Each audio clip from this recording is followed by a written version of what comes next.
Hai teman-teman, kembali lagi bersama saya Volensi Limbong Allo.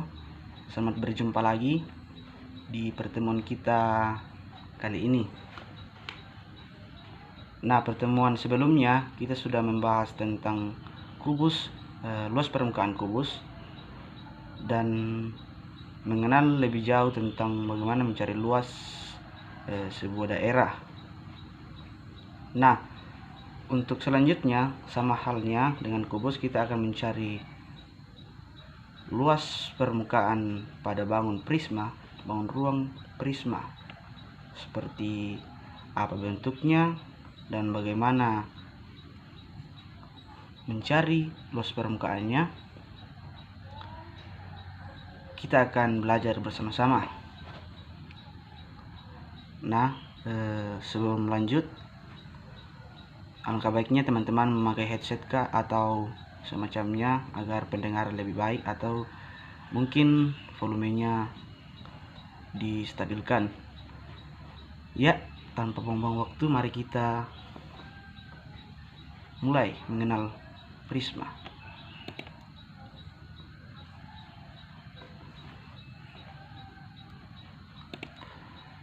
Nah, pertama-tama kita harus mengenal apa itu prisma segitiga dan bagaimana pengertiannya.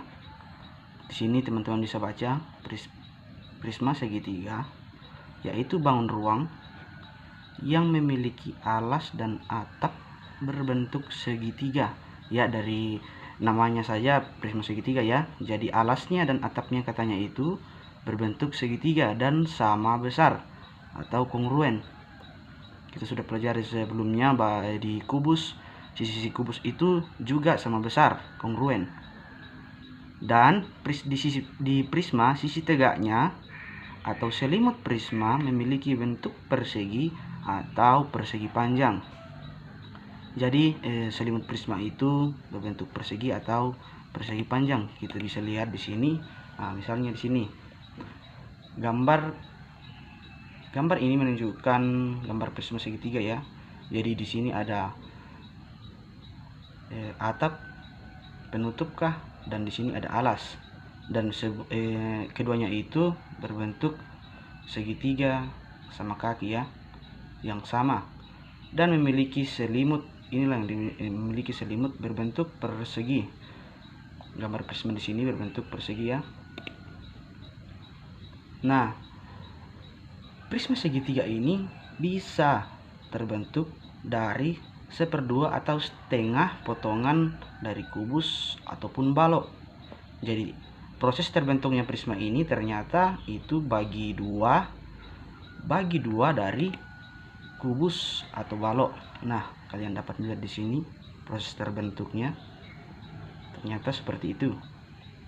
Dan ketika kita membagi dua sebuah balok atau kubus, akan terbentuk sebuah prisma segitiga seperti ini. Nah, luas permukaan prisma segitiga itu yang kita ketahui, rumus yang biasa kita pakai 2 kali luas alas tambah 3 kali luas selimut. Mungkin teman-teman masih bingung kenapa apa yang disebut dengan luas alas, luas selimut, kenapa kita kali 2, kenapa kita tambah 3.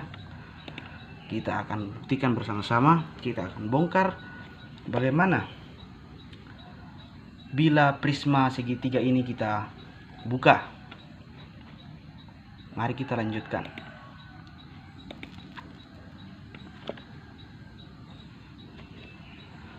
Nah, prisma segitiga kita baca perlahan-lahan. Luas permukaannya yaitu luas 2 segitiga atau luas atas dan bawah ya, 2 segitiga. Sudah kita ketahui sebelumnya bahwa prisma segitiga itu terbentuk dari dua buah segitiga ditambah 3 luas persegi panjang.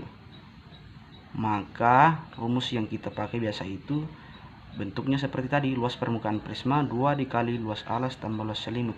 Nah, pertama-tama teman-teman dengarkan baik-baik, perhatikan bahwa dalam mencari sebuah luas sebuah benda apapun itu, kita selalu merujuk ke kulitnya kan, kulitnya atau luarnya. Misalnya kita mau cari luas sebuah benda yang kita pegang, pasti luasnya itu selalu bagian luar kan, di dalam itu untuk mencari volume.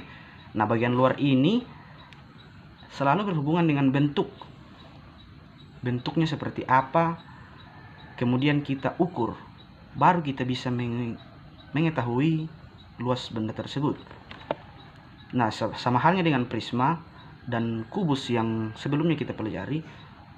Mempelajari luas permukaan itu artinya kita melihat kulit atau daerah bagian luar sebuah benda itu, kemudian melihat bentuknya, bagaimana mencari ukuran pada bentuk tersebut.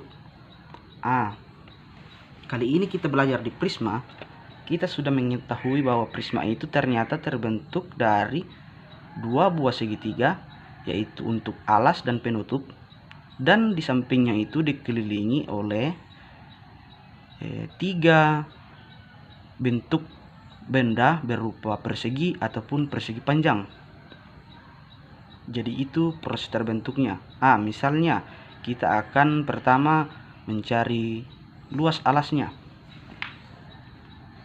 Di sini kalian bisa lihat tempat arsiran alas.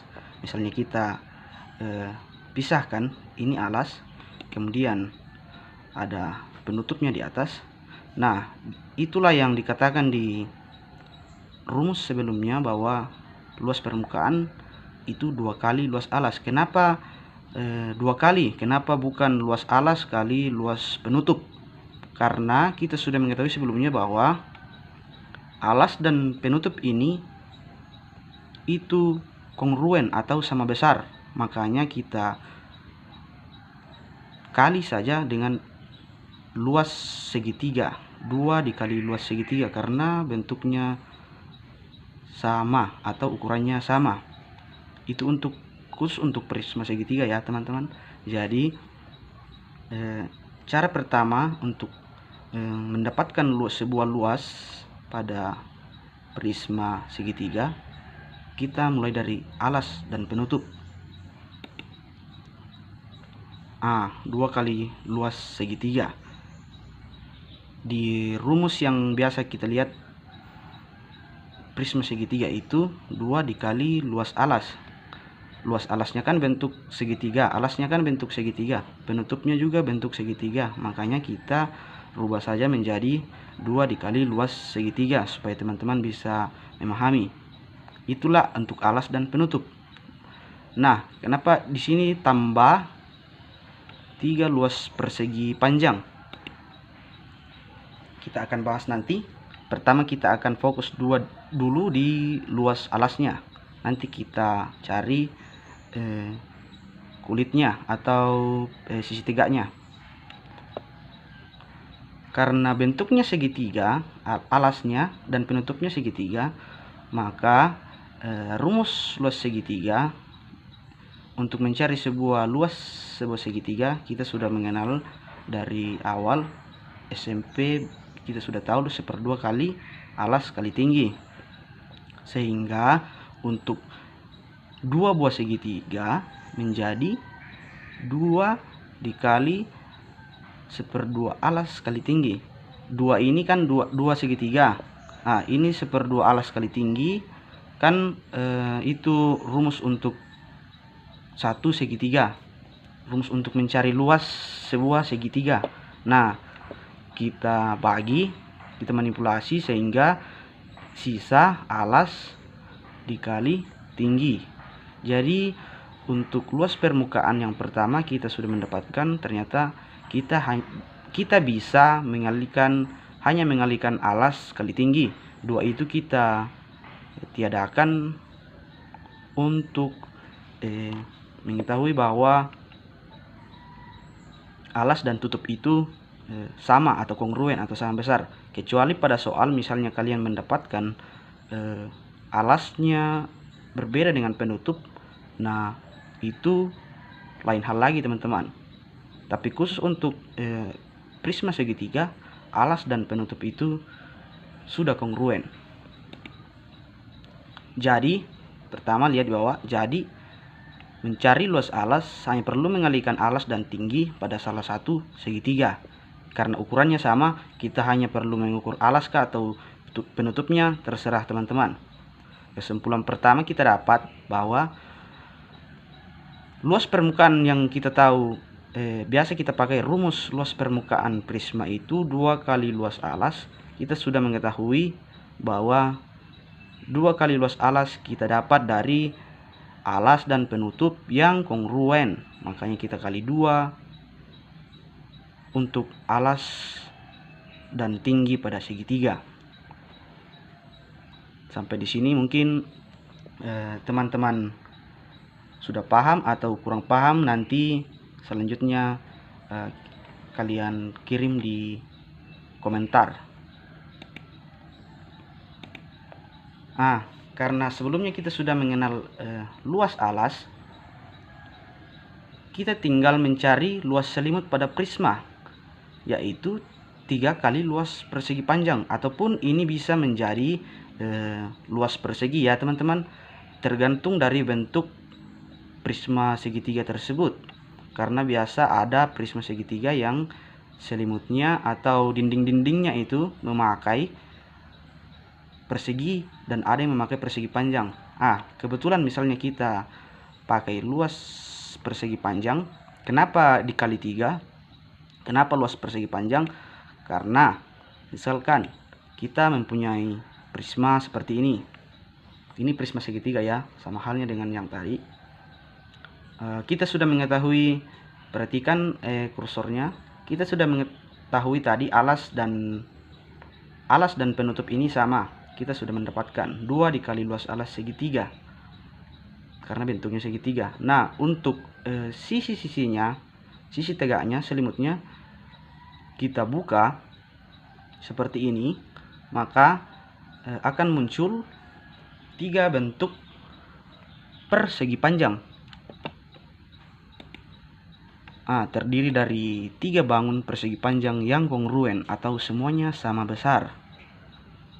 Semuanya memiliki ukuran yang sama dan bentuknya persegi panjang. Luas persegi panjang itu teman-teman bisa sudah tahu, sebelumnya juga dikubus bahwa panjang kali lebar atau dikubus sisi kali sisi. Misalkan kita ambil jaring-jaringnya, ini untuk selimut prisma yang pertama, kemudian prisma kedua, prisma ketiga. Selimutnya terdiri dari 3 selimut persegi panjang. Luas selimut prisma segitiga itu 3 bangun persegi panjang. Ini kita sudah lihat ketika kita buka bangun prisma ini terdiri dari 3 bangun persegi panjang dikali salah satu atau dikali luas persegi panjang. Rumus luas persegi panjang, rumus luas persegi panjang kan panjang kali lebar. Panjang kali lebar ini dikali 3 bangun ini. Kenapa kita kali 3? Karena semuanya ukurannya sama, kongruen dan berbentuk persegi panjang, makanya kita kali panjang kali lebar. Seandainya berbentuk persegi, perhatikan, seandainya berbentuk persegi maka 3 dikali sisi kali sisi, kan sebelumnya kita sudah mengetahui. Karena di sini bentuknya persegi panjang, maka kita kali panjang kali lebar. Untuk 3 selimut ini, saya ulangi, karena sebelumnya kesimpulan pertama kita sudah mendapat luas alasnya, dan kesimpulan kedua kita mendapat luas selimutnya, yaitu 3 kali panjang kali lebar, atau apabila persegi 3 kali sisi. Nah, mengapa kita gunakan ini pada luas permukaan? Sebelumnya saya sudah katakan teman-teman bahwa untuk mencari luas permukaan kita harus mengenal bentuk dari benda itu. Kita sudah membukanya tadi untuk prisma segitiga. Kita sudah membuka bahwa bentuknya ada 2 segitiga, kemudian ada 3 persegi panjang. Untuk itulah kenapa kesimpulannya kita memakai rumus ini untuk kesimpulan pertama, 2 kali luas alas. Kemudian kesimpulan keduanya tadi 3 kali panjang kali lebar, sehingga luas permukaan prisma itu alas kali tinggi, yang kita sudah tahu tadi penutup dan alasnya. Kemudian kita tambah selimut-selimut ini, terdiri dari 3 kali panjang kali lebar, karena bentuknya persegi panjang. Sama dengan ini sama saja dengan rumus luas permukaan prisma segitiga yang biasa kita gunakan. Cuman kita harus mengetahui gimana proses terbentuknya rumus ini, mengapa harus menggunakan.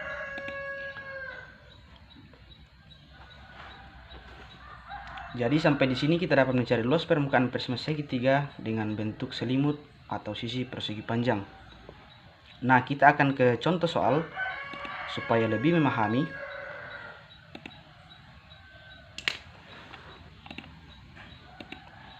Nah, misalkan kita punya benda seperti ini, teman-teman. Perhatikan bagian selimut memiliki persegi panjang yang berbeda. Nah, kadangkala kita mendapat sebuah benda berbentuk prisma, namun selimutnya ini tidak kongruen ya teman-teman. Tadi yang kita pelajari kongruen, jadi kita tinggal kali 3 untuk luas persegi panjang. Namun bagian untuk benda ini memiliki bagian selimut yang berbeda. Nah, tidak apa-apa. Nanti perhatikan kita akan bagaimana caranya mencari luas permukaan untuk bangun yang memiliki ukuran seperti ini. Misalkan kita bongkar, kita lihat bentuknya. Untuk mencari luas permukaan kita lihat bentuk apa saja pada bangun itu, bukan di dalamnya ya, bentuk luarnya. Pertama, karena ini berbentuk persegi panjang, misalnya ini B, bangun sisi B, BE, CF. Yang ditunjuk panah ini artinya memiliki ukuran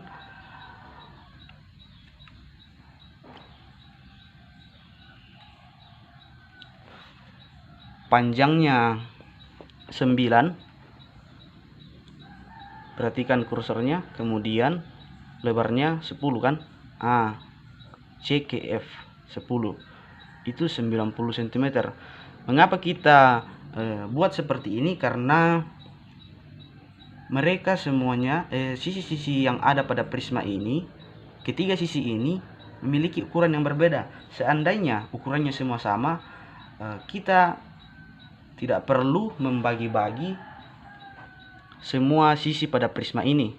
Kemudian sisi yang kedua, perhatikan kursornya, ada A, C, D, F. Ya, yang di belakang ya, sisi yang di samping yang lain. Ukurannya ini beda lagi karena panjangnya ini AKC 15. Kemudian lebarnya CKF itu 10. Kita sudah cari di sini. Ternyata luas sisi ACDF itu 150 cm. Itu lebih besar lagi dari luas yang tadi. Makanya ini benda tidak kongruen ya selimutnya. Kemudian lanjut. Untuk sisi yang terakhir, karena prisma segitiga hanya memiliki 3 sisi ya, 3 sisi selimut. Sisi AB, DE. Sisi yang ini panjangnya itu beda lagi teman-teman. Ini 12 kali 10. Ini yang di sana. Karena ini berhadapan, sisi yang berhadapan, maka ini sama. Ini tingginya juga 10. Beda lagi, makanya luasnya 120 cm untuk sisi yang ini. Nah, kita sudah mendapat ketiga luas sisi pada prisma ini, sehingga luas selimut untuk hanya luas selimut ya, kita mencari selimut dulu, nanti kita mencari alasnya. Luas selimut untuk benda di atas kita tambahkan semua. Sisi yang pertama, sisi BECF